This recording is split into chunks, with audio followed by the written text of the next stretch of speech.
What's up, everybody? This is Henry here from the Cannabis Dispatch, also the CBD Business Networking group on Facebook, and I have a very special guest today. I have Jason Yan of Wilfred CBD. So, Jason, tell us a little bit about Wilfred CBD. Hey, good to meet you, Henry. Thanks for having me. Wilfred was a TV series that started in Australia. It started as a short film, actually, and it had sort of unprecedented success, and it went on to become a big sort of television series in America as well, screened in 35 countries. I'm the creator of the show and was the star of the show. And after the show finished, one day I sort of did a joke about, Wilfred's cannabis weed delivery service in LA, and I put a post on it and everyone went kind of crazy. So it gave me this idea to use the character that I'm known for in the cannabis and hemp space. And I, very early on, I was looking at doing pet CBD treats, there was a bit of arm wrestling with potential partners, whether to go into the cannabis line first, recreational in California, or get into a CBD product. I thought it was better for the brand because my character Wilfred was known so much for being a kind of crazy party guy, that I come out the gate with a THC product first. So I did the Prerolls on 420 back in 2019. And at the end of last year, we put out, because I want the brand to be like a premier pre-roll smokes company, and a global company. Yep. As territories become recreational. So what I have is, I already had these ones that came in California were like Wilfred, sativa hybrid, indica as the back of the box, and then at the end of last year, we put out a smokable hemp smoke as well, which for the first time we were able to, with the shipping company, have people order directly online and then have it shipped to their houses in most of the states. We're just about to put out that dog treat that's I've been working in the company. I'm the CEO founder about 4 years, so. Finally getting the dog treats, the pet canine treats out this week. Oh, awesome. So, and then we're also looking at, digging into close to putting out a couple of Delta 8 products as well. Oh, nice. So it's a 20-year journey. So just to finish the story, but to go from, as an actor in Australia, to do a short film about this bong smoking dog, and then, all the way to TV show in Australia, TV show in America, where Robin Williams and Elijah Wood and many others were big. That was a big achievement itself. But then this latest incarnation, which is the Wilfred cannabis and CBD brands, that in itself is very exciting. Marketing, I'm doing something very different in a marketing point of view too. It's sort of like a narrative, a storytelling, bringing a storytelling to the brand that is definitely resonating with my existing fans, those that Facebook and Instagram are nice enough to let me reach. I'm trying to establish a brand that is separate from the character, what I've established in my television career as well. Oh, I got you. What was it like that led you to create the Wilfred character as well? The original character? Yeah. It was, it was 20 years ago in this November, but I was sleeping on a buddy's sofa and he came home from a disaster date where he went back to his chick's place and he got blocked by her dog, who was sleeping in a sofa in a little chair in her bedroom. He got all the way to her bedroom, but then the dog blocked him, and the dog didn't like him, and so he told me the story, and I just started improvising as this dog, sort of a bit like Meet the Parents, De Niro, Meet the Parents, giving Ben Stiller a hard time. When there's a short film, we wrote it that night, shot it that weekend. It went to Sundance, it won festivals around the world. A pilot we made out of it, and then we had 2 seasons in Australia. Then we brought it to America. Oh, awesome! It's been a long journey, and now this is the most exciting incarnation for me. But it's a pretty crazy, unusual story for a company, I guess. Yeah. Oh yeah, to make like a movie character into like a brand like that. Yeah, well, I mean, I know that Jay and Silent Bob have got a cannabis brand in I think Nevada. They got it in a few states, and then you've got, you know, obviously Chong's Choice, Cheech has a brand as well. Willie Nelson has a cannabis brand, but because of the you know, the laws in the different states in the cannabis region, there's no celebrity brands that are able to be in very many states. You know, even Snoop or whatever, even the biggest celebrity brands are only in a few select states. So I'm trying to do a little bit different and use the from a geographical point of view, trying to and back to my thing about the, you know, creating this global brand. So we have the three cannabis types, and then I have an infused cannabis pre-roll in California now too. But now I've got the hemp smokable, the smoke that's in the family, call them the Wilfred 5, and then I'm actually looking at developing now a Delta 8 blunt. So, which hopefully that can go to, you know, most of the states, and a gummy. So I'm really, you know, just finding my way. You know, it's a crazy business. It's a wild west, and in the 2 years that we've been on the cannabis market, you know, we're on our third manufacturer distro guys now, and you know, it's been a bumpy ride, but you know, we're just trying to survive. And yes, I saw the CBD networking site that you're putting together on Facebook, and I thought, you know, I'm very involved in you know, it's a great industry for networking with people, as cannabis and CBD really bring pretty tight-knit community amongst, you know, people, and a lot of people willing to help and talk. Yeah, definitely. So what was that aha moment when it was like, hey, I want to make a cannabis brand out of Wilfred?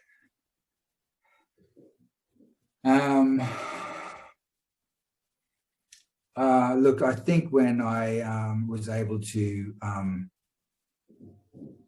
the best thing was when I was when I got a license. Actually, I got a license in California first. We're not licensed now as a manufacturer, but we got a co-manufacturer's, a co-licensee manufacturer's license. So basically, we were licensed, but being in the manufacturing game, I mean, unless your boots are on the ground, I mean, we had like 27 pounds of disappeared cannabis flower that, you know, no one was accountable for. We had some failed heavy metal testing where we the flower passed the heavy metals testing before it was put into the pre-rolls, but there's in a lot of the pre-rolls there's a little bit of arsenic in there, and you're only allowed a certain amount of arsenic per and because our flower was sun grown, you know, there's a little bit of arsenic in the soil and stuff. So we had to destroy all of our batch, which for a small, you know, self funded bootstrap company like ours was a big hit. So we then had to rethink about how the business is working for us. We can't be actually, you know, in the warehouse at the time the flower comes in, seeing how much it weighs, or you know, unless you can do that, you're going to have some significant losses. It's just part of the business. Whereas we wanted to make it so that our partners, the onus was on them to not let those losses take place. So we work more towards a brand licensing thing. Hang on just 1 minute. Dude, I'm on a Zoom call. Stop trying to get in. The door's being locked. I've got a 5 and a 7-year-old who, you know, pretty determined young Wilfreds. So they would have just kept trying the whole time. I've actually got a chair under that they can't get in. But otherwise, they would just come in. And I'll tell them, don't come in. I'm in the middle of a Zoom call or whatever. Don't give a shit, man. Yeah. Would you say that was the most challenging part, was having to destroy the plants and everything too, of starting a business? The hardest part is always seed capital. You know, that's always the hardest part. I didn't have a lot of money wasn't very business minded in my Hollywood career, and so didn't come out with a lot. And also I had some, personal legal bullshit stuff happen back in Australia that, so I made quite a bit of money for some lawyers, but I didn't see a lot of money. So when I saw this opportunity and just didn't really see, after Wilfred was on the air, I'd sold maybe 4 or 5 pilot scripts to networks and studios in Hollywood, but nothing was getting made. And I didn't look, and I just, I was getting pretty sick of it. And I was also pretty sick of being trapped in Los Angeles. It's a great place, but I didn't want to be there for my whole life. I've been there 10 years. And so I wanted a job where I could live where I wanted to live, actually. And then I just saw this opportunity, and really what probably, I guess, the real aha moment was when I did a fake story. We had Wolf was with delivery service, and when everyone responded and they just were going crazy, my fans, that's when I thought that I could be onto something. And and then probably for the first year working on the company, I was still finishing scripts, working on scripts. And I sort of had 2 things happening at once. But then I just saw the opportunity, and I went, and I saw the writing on the wall with Hollywood as well, and just thought, I don't want to be beholden to Hollywood, and they change your shit anyway. So here I am now, the CEO of this company. And I just went all in, I sold my apartment, which was all I'd owned, and just to bankroll it, and so I just went, I bought my apartment to leave my kids, but I thought, well, if I don't really, don't have a hugely successful career after this, what's better for them? Leaving them an apartment or a thriving business, cannabis of all things. And so it's pretty exciting, like it's a dream for me. I'm a, quarter century cannabis user, and never would have thought in a million years I'd own and run a cannabis company. Oh, of course. What do you think the toughest part about being in the cannabis business in 2021 is? Well, we've got cannabis and we've got CBD. I mean, cannabis was, I guess, I don't know what's the toughest, mate. I mean, I've flown from, I'm in Spain right now, right? My wife's from Spain, so and I've been here. We were supposed to come here for a year, and then the pandemic happened. So we've been here an extra year, and we've been trying to get back, and we've been trying to, find our feet and know where we're going to be.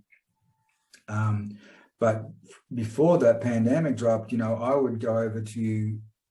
We'd need to get cash, like getting cash is the hardest part, and so I would fly from Spain to Sacramento. And I'd also organized to have some other business. So I'd turn up at dispensaries that carried us and do demos and do, get dressed as Wilfred for photos and shit sometimes too. Did a bit of a tour around California, but I would go to motels, shitty motels. Okay. And then the distributor would have to turn up with a bunch of cash, or in a car, but you basically generally do it in a hotel. And then they'd come in, and you're looking out the window, and then they come in with the thing full of cash, and then they lay it out there, and then they count it, they put it through a money counter, and you can have someone there, it's just me and some dude, and it just feels like a kind of a dark old drug deal, and people get robbed. So, I'd be calling my wife and before it and saying, I love you. I'm sure it'll be cool, but my heart's pounding here.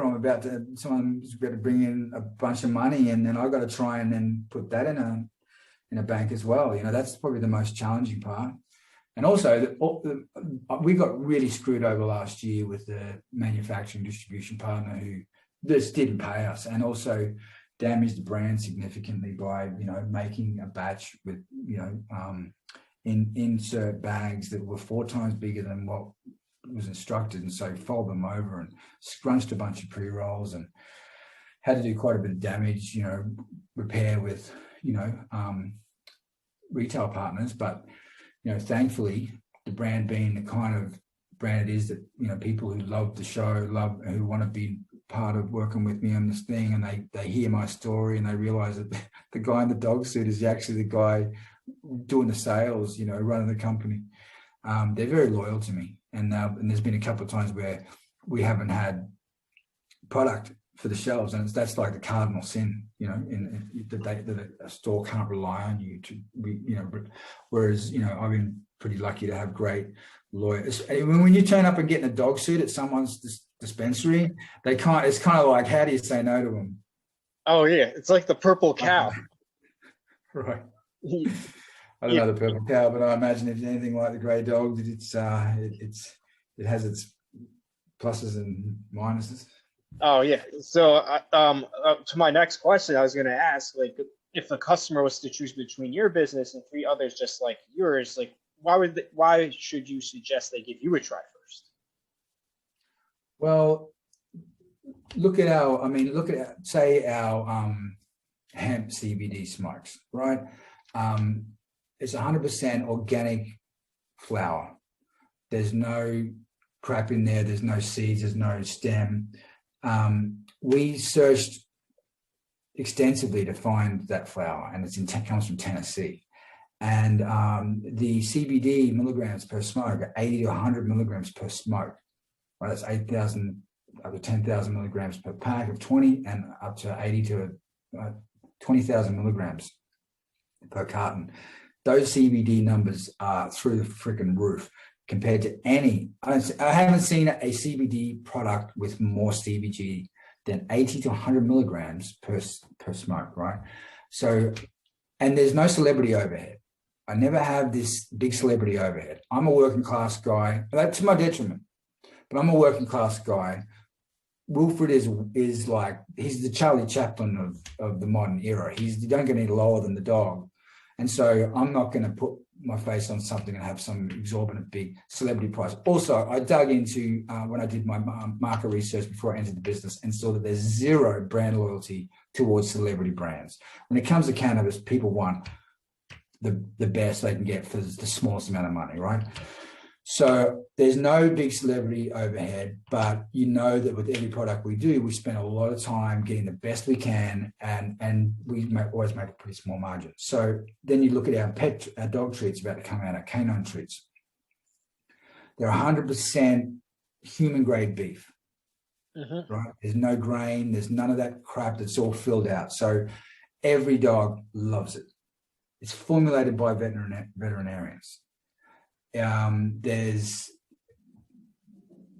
40 per pack, but we put in 45, right? We say there's 40 in there, but we make sure there's 45 in there in case there's a couple short or there's a couple more, whatever. Always want there to be more. So my theory, I just think you're getting a superior product. When it comes to something like in the cannabis business, it's a little bit different because we don't do vapes, we don't do edibles, all we're doing is flower, right? And so because pre-rolls are so expensive to labor-wise, we use sun-grown flower, right? We use outdoor flower where we can. Whereas outdoor flower is really, to me, it's just as good, but the purists will start getting into some of their ingrown, strains and stuff, and those things you can't buy an ounce. You're looking at about $1,800 to $2,000 per pound of indoor, but you can get good outdoor buds for in seasonal, but in $600 a pound, right? So when there's just no business in the pre-rolls game, if you're just doing pre-rolls, if you do indoor, there's just no business there. So I can't compete with those guys. But when it comes to what I do, as I say, Wilfred is a high you can trust, right? It's gonna get you there. It may not be the Mercedes, but it's always gonna get you where you want to go. And when it comes to the pet CBD treats, actually, there is no product better. And the same for our CBD smokes. See, those hempettes or the smokes, the cigarette types, hemp cigarettes, they've been around for a while. They've got a reputation as being pretty crap, right? That they have a lot of biomass in them, that they're just not very good. Well, so I was like, but I bought our pre-rolls philosophy of having, pure flower and a lot of companies also in the cannabis world, they'll put out a pre-roll and they'll use all their crap in there, right? And they put biomass, they put, shake and everything in there. Whereas we don't do that. So I thought, what if I bring that, philosophy of having really good quality in there, a flower in there, into these cigarettes. So, we had a really successful launch in September last year, and they've been helping a lot of people, and a lot of people really love them. We're probably in about 20 brick and mortar stores, and then a lot of just my fans have been really supportive. Oh, awesome. So what is the number one way you bring in new customers? The number one way? Yep. For me right now, it's social media content, and it is frustrating because I've got, well, I guess if you combine all my social media accounts, I'd have close to 1 million people that are followers or likes or fans, but you can't access them. You cannot access them even if you pay money, which of course, because of the you can't with CBD or cannabis products anyway. It's all about making content, story driven for me, most of it. And but I will see when I do the good thing about one of the challenging things about the cannabis business is someone else is in control of that sales component, and even though they can maybe transparent, you get paid when they get paid and they decide to pay you. But when you've got something like an online product like the smokes and soon the canine treats, when you make sales, it's within 10 days, but you have a good sales day and you see it go on your account, so it's like, and I can tell when I do a lot of content and I do really good content, there's definitely an uptick in sales. So to answer your question, the best thing I can do for sales fast is create content online. Oh, cool. Oh, so you'd say the internet has a big role in getting your business more prevalent then, correct? We could have a lot more if I was allowed to contact my own fans, but yeah, yep. I mean, it's they just squeeze the life out of you. These Facebook and Instagram, they just that squeeze the life out of you. you get a little, you just can't reach the people. I mean, people say, yeah, I've got 1 million followers. Okay, post something, and how many people saw it? 10,000 maybe out of 1 million. Oh, yeah. Oh, I got you. Yeah. Oh, yeah, makes sense. Saying that 6 months to a year down the line, where would you like to see yourself in your business?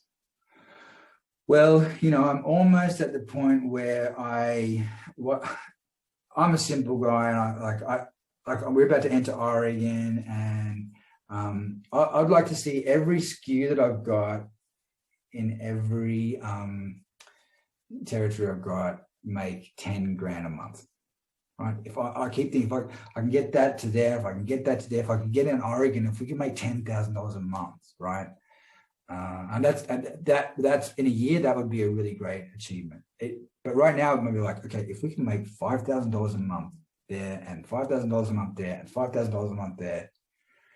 So I have these different SKUs going in different areas, and if I can make all of them perform to a certain level where I can have I don't need to own the business. I don't need like the industry. I don't want the whole half the industry. I just want my little piece, right? Mm-hmm. If I can just set that aside. So I've almost got all the SKUs I want. Like I'm not going to be continually adding new products here, then everywhere. I've almost got to market the products that I want, that I envision for the company. And once I've locked in those products and they're available, then it'll just be about, building my sales team, trying to get them just consolidated, Oh, I've had these for 2 years now in California. I feel like they're there. They're not going anywhere as long as I can keep the business ticking over. They don't make me a huge amount of money because to make pre-rolls is very labor intensive, so it costs a lot. So the margins are so much smaller than flour or concentrates, but there's still a market there.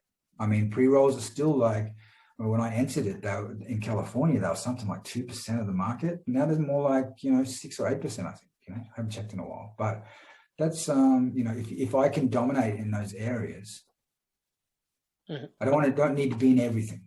And I think a lot of people lose their way by trying to do too many SKUs have a product for everything.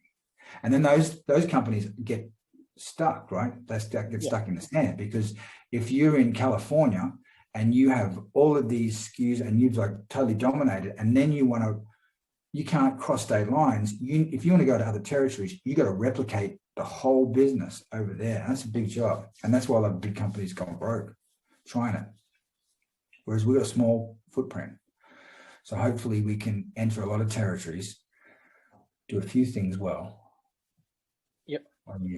That sounds like Apple too, because they don't really have that many products out there. They kind of keep it simple with their product offerings.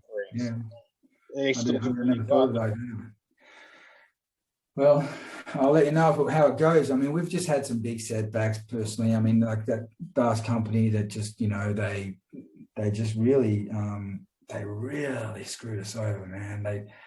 If I hadn't have had the CBD smokes play happening, the company they only survived because of the CBD smokes came out last year. But now we've got good partners, slowly, building things up again. But yeah, I'm really interested in this. What's your place in the CBD world? No, so I know. Oh, we'll talk more about that after the interview too. So like we have the group is all about getting everybody together.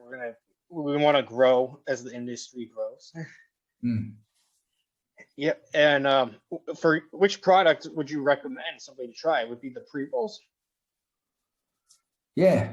Prerolls. They're all great. Well, I mean, the pre-rolls in California. So I would say the hemp smokes. I mean, people who, the biggest criticism I'll ever get online with my people that may not be, most loving fans, but they'll just say, it'll be like, sell the THC. Let us know when you got the THC. And then I'll say, yeah, I'll let you know. I'll go back in time, 2 years before we put them on the market. They're on the market now. Holy shit. Because it's like, yeah, I knew I'd get that. That's why I came out with the THC. But the THC and the CBD are completely different products. I, at different times in my life, have taken up smoking cigarettes because I don't want to be high all day long. I have meetings to go to, whereas I'm a smoker. I want to smoke all day long.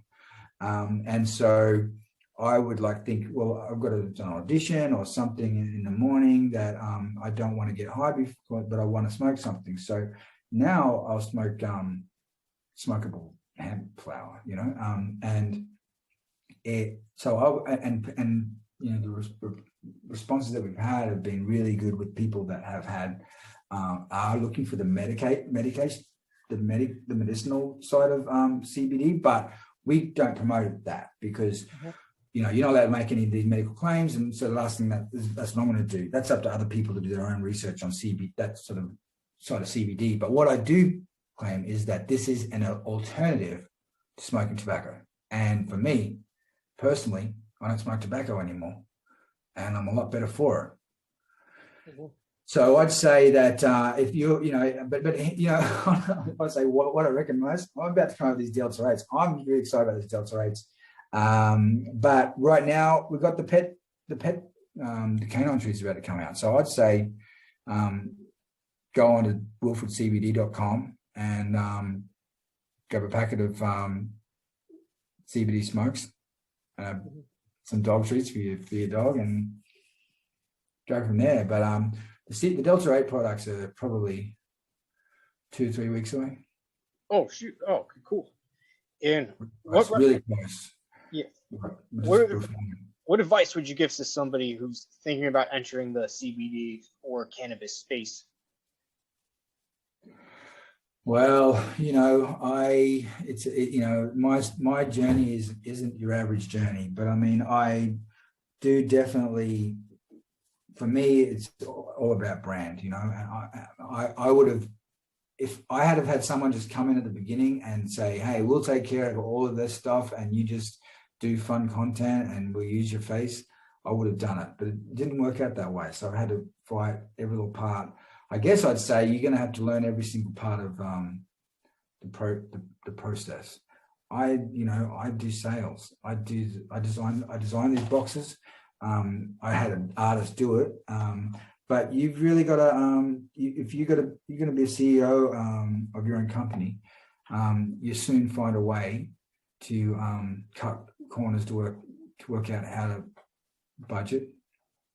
And look, here's the thing: you are just going to rely on some social media, probably. And so, if I was going to come up with a new brand now, I'd try to come up with something that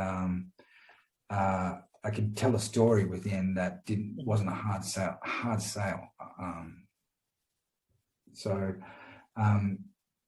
Storytelling, adventurous storytelling within your branding. But also, I'd say don't try and do everything. Don't try and do too many things. Got it. And how can somebody get hold of you on social media? Well, I'm at Wilfred at Instagram. That's where I'm at mostly. Jason Gann in LinkedIn.